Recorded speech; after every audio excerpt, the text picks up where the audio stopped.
Assalamualaikum warahmatullahi wabarakatuh. Perkenalkan, nama saya Meldawati dari Universitas Muhammadiyah Kota Bumi, Program Studi Pendidikan Bahasa dan Sastra Indonesia semester 7. Di sini saya akan mereview salah satu artikel yang berjudul Pengaruh Gawai Terhadap Wicara Anak di Era Disrupsi, Kajian Psikolinguistik, Statistika, Jurnal Bahasa Sastra dan Pengajarannya, ISN SN 2527-4104 Pol 4 nomor 2 Oktober 2019 dari Dana Aswadi dan Komariah.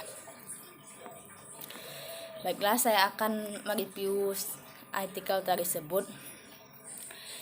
Pendahuluan, zaman selalu berubah-ubah diikuti dengan perkembangan teknologi. Dulu manusia beraktivitas selalu menggunakan peralatan yang bersifat analog, yaitu peralatan secara tradisional yang digunakan dari berbagai kegiatan. Kemudian, aktivitas manusia lambat laun seiring perkembangan ilmu pengetahuan dan teknologi pun berubah. Awalnya hanya mengenal peralatan secara tradisional, kemudian mengenal peralatan dengan tenaga mesin, sehingga segala aktivitas pun dibantu oleh peralatan-peralatan yang menggunakan mesin bertenaga uap maupun bahan bakar lainnya. Sekarang ini kegiatan manusia berubah dengan drastis. Bukan hanya menggunakan analog seperti di masa lalu, tetapi sudah menggunakan peralatan secara digital. Bukan hanya itu, segala aktivitas masyarakat ini juga sudah mulai berubah. Yang awalnya segala aktivitas dikerjakan secara langsung dalam kehidupan sehari-hari, tetapi sekarang bergeser ke maya. Era ini juga dinamakan dengan era disrupsi. Era ini segala sesuatu sudah dilakukan secara daring atau melalui media internet. Era disrupsi menjadi era evolusi bagi para pemakai bahasa. Bahkan anak-anak pun sudah sangat familiar dengan pemakaian peralatan di era ini. Di antaranya, peralatan yang sering digunakan oleh pemakai bahasa adalah gawai. Gawai yang dikenal juga dengan handphone atau HP menjadi produk yang tidak mudah ditemukan dalam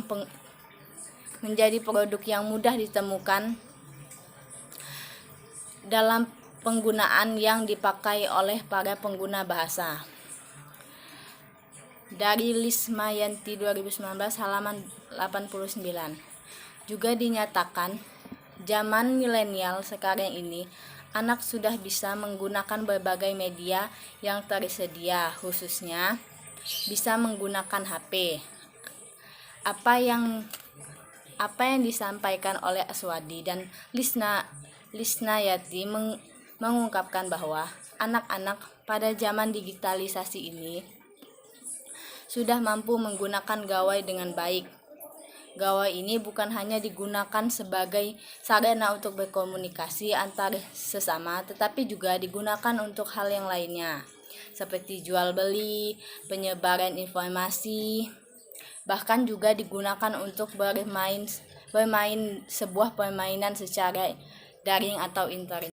Anak memperoleh bahasa pertamanya dari lingkungan terdekat dari dirinya. Diawali dengan lingkungan keluarga, anak memperoleh bahasa dari orang yang ada di dalam lingkungan keluarga, seperti ibu, ayah, maupun saudaranya.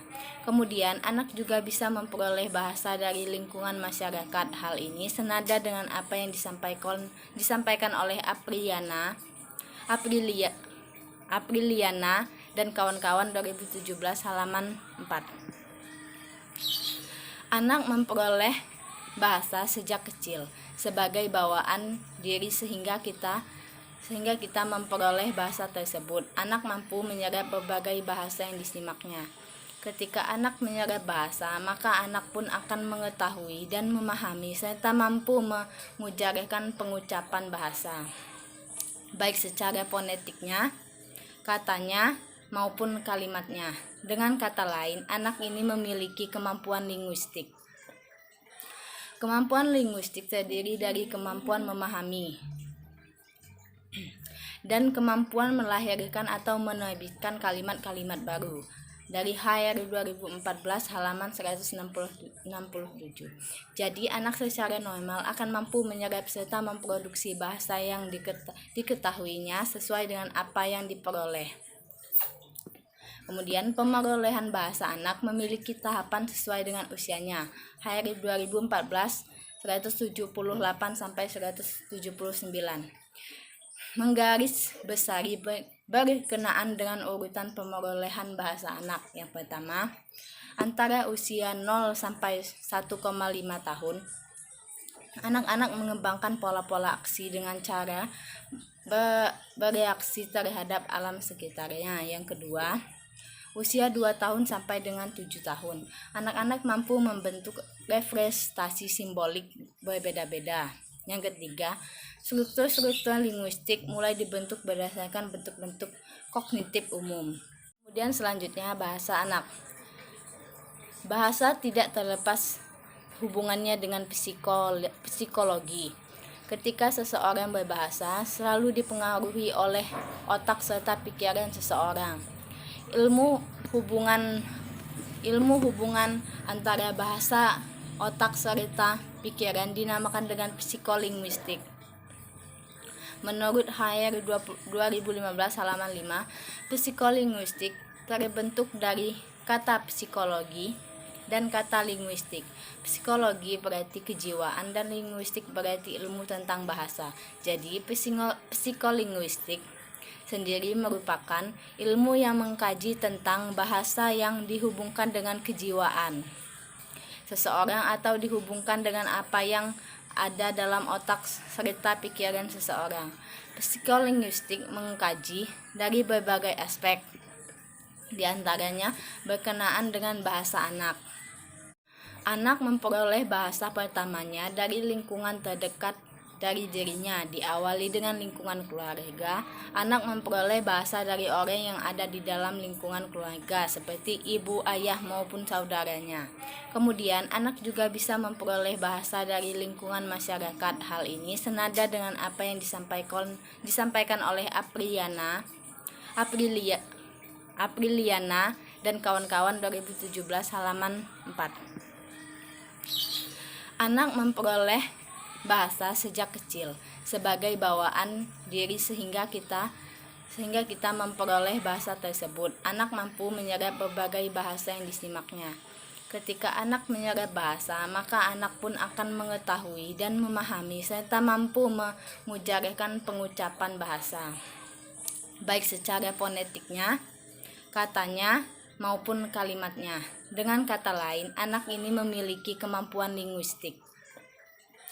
Kemampuan linguistik terdiri dari kemampuan memahami dan kemampuan melahirkan atau menerbitkan kalimat-kalimat baru. Dari HR 2014 halaman 167. Jadi anak secara normal akan mampu menyerap serta memproduksi bahasa yang diketahuinya sesuai dengan apa yang diperoleh. Kemudian pemerolehan bahasa anak memiliki tahapan sesuai dengan usianya. HR 2014 178 sampai 179. Menggaris besari berkenaan dengan urutan pemerolehan bahasa anak. Yang pertama, antara usia 0 sampai 1,5 tahun, anak-anak mengembangkan pola-pola aksi dengan cara bereaksi terhadap alam sekitarnya. Yang kedua, usia 2 tahun sampai dengan 7 tahun, anak-anak mampu membentuk representasi simbolik berbeda-beda. Yang ketiga, struktur-struktur linguistik mulai dibentuk berdasarkan bentuk-bentuk kognitif umum. Kemudian yang selanjutnya, pengaruh gawai terhadap bicara anak. Kamus Besar Bahasa Indonesia 2014 memberikan pengertian berkenaan dengan pengaruh, yaitu daya yang ada atau timbul dari sesuatu, orang atau benda, yang ikut membentuk watak kepercayaan atau perbuatan seseorang. Artinya, sesuatu yang muncul sebagai dampak dari sebuah benda atau orang yang dapat membentuk sebuah karakter, terutama berkenaan dengan otak serta perasaan seseorang yang berhubungan dengan bahasanya. Gawai sendiri menurut Kamus Besar Bahasa Indonesia 2014 berarti alat. Alat atau perkakas ini disebut juga dengan gadget smartphone, yang berarti merujuk pada gawai sebagai alat dalam berkomunikasi. Jadi pengaruh gawai terhadap bicara anak berarti dampak yang terjadi ketika anak menggunakan gawai secara berlebihan dan tanpa bimbingan dari orang tua, sehingga menyebabkan dampak pada otak dan perasaan yang terimplikasi pada bahasanya. Gawai ini juga berpengaruh pada bicara anak. Adapun pengaruh gawai terhadap bicara anak antara lain dari segi yang pertama, gangguan bicara anak. Berbicara merupakan aktivitas motorik yang mengandung modalitas psikis. HR 2015 halaman 149. Artinya, setiap bahasa yang dikeluarkan oleh alat ucap manusia berkenaan dengan otak serta pikirannya. Oleh karena itu, setiap anak yang mengujarkan bahasa akan terpengaruh dengan psikologinya. Anak yang sering menggunakan gawai tanpa bimbingan dari orang tua akan mengalami berbagai gangguan bicara. Hal ini sebagai pengaruh dan ketergantungan penggunaan gawai. Adapun pengaruh gawai yang menyebabkan gangguan bicara anak sebagai berikut. Yang pertama, mutis. Anak yang ketergantungan gawai dalam kehidupan akan mengalami sebuah gangguan berbicara, mutis atau muitisme. Mutis sendiri menurut HR 2015 halaman 151, sebuah gangguan dalam berbicara. Penderita mutis tidak berbicara sama sekali. Sebagian dari mereka mungkin dapat dianggap membisu, yakni memang sengaja tidak mau berbicara. Yang kedua, manja. Anak akan menjadi sosok yang manja. Anak yang selalu meminta perhatian dikarenakan ada benda atau sesuatu yang diinginkannya. Dikarenakan kehendaknya itu, anak berbicara manja sebagai rayuan atau bujukan. HR 2015 halaman 152 menyatakan bahwa disebut berbicara manja karena ada kesan anak orang tua yang meminta perhatian atau dimanja. Kemudian yang ketiga, gagap. Gagap merupakan salah satu gangguan bahasa yang menyerang anak-anak hingga orang dewasa. Gifek 2012 halaman 1. Dalam hal ini, gagap menjadi salah satu gangguan yang bisa ada pada anak. Kemudian selanjutnya, emosional.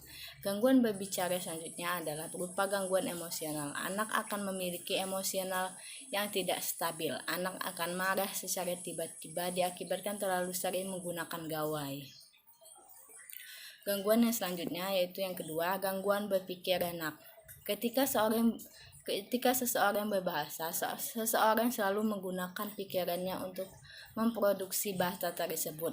Apabila pikiran terjadi gangguan, maka bahasa pun akan terganggu juga. Hal ini juga disampaikan oleh HR 2015 halaman 157 yang menyatakan bahwa ekspresi verbal merupakan pengaruh isi pikiran.